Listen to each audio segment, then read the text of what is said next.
Esta história é intrigante e muito mais aterrorizante do que parece, ou seria apenas um pesadelo? No coração esquecido do interior paulista, existe um lugar onde o tempo parece ter parado.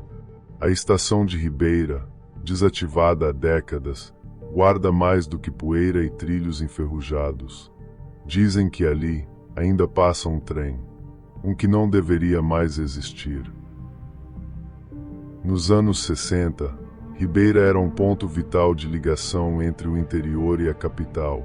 Trens iam e vinham carregando café, pessoas, sonhos e histórias.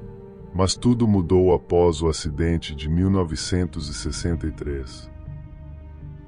O turno naquele dia terminaria às 23 horas, mas ainda havia muita carga e pessoas para levar à capital. O maquinista, seu Túlio, decidiu fazer mais uma viagem para encerrar o dia.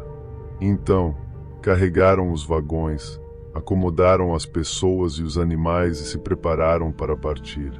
Nos documentos da época contava-se que o trem estava na sua capacidade máxima, então saiu da estação do Ribeira.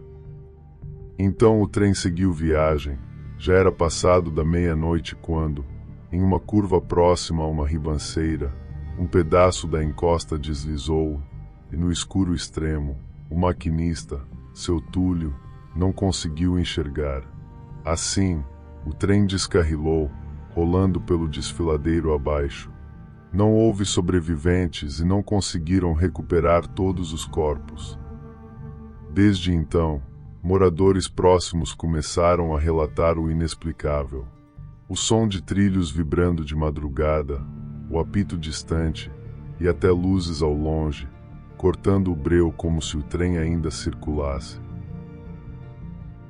Décadas depois, em 1994, Antônio, um ex-funcionário da estação, decidiu revisitar o lugar. Aposentado, solitário, ele mantinha um caderno com registros de tudo que ouvia dos moradores. Seu Antônio dizia ouvir o apito bem de longe, se aproximando, os trilhos vibrando e o cheiro de carvão, mas não via nada.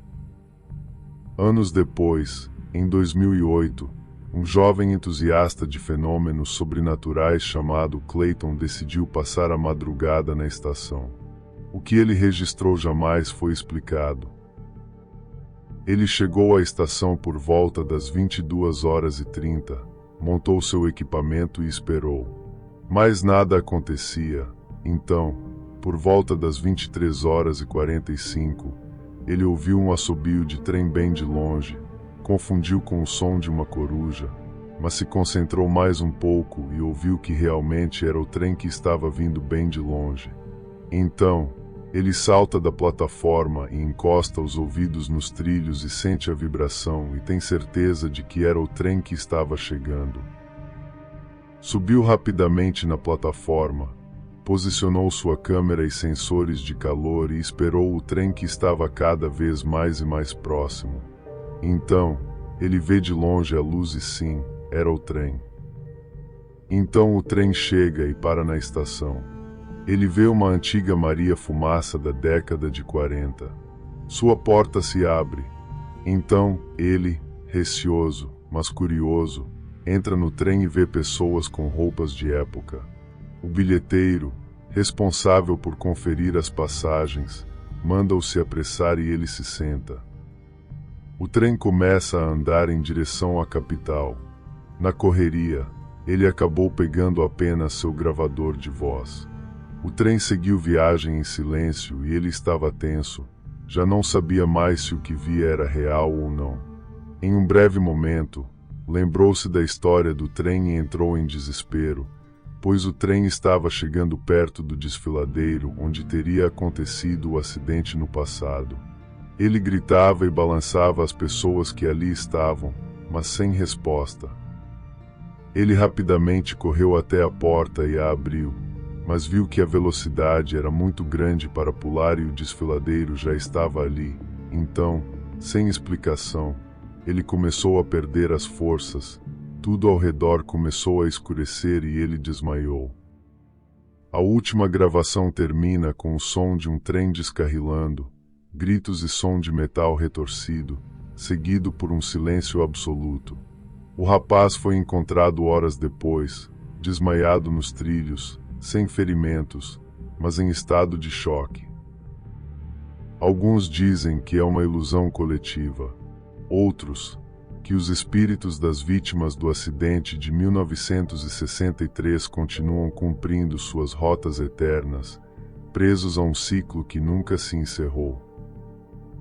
Hoje, a estação de Ribeira se encontra em ruínas, mas os moradores ainda evitam passar por ali à noite.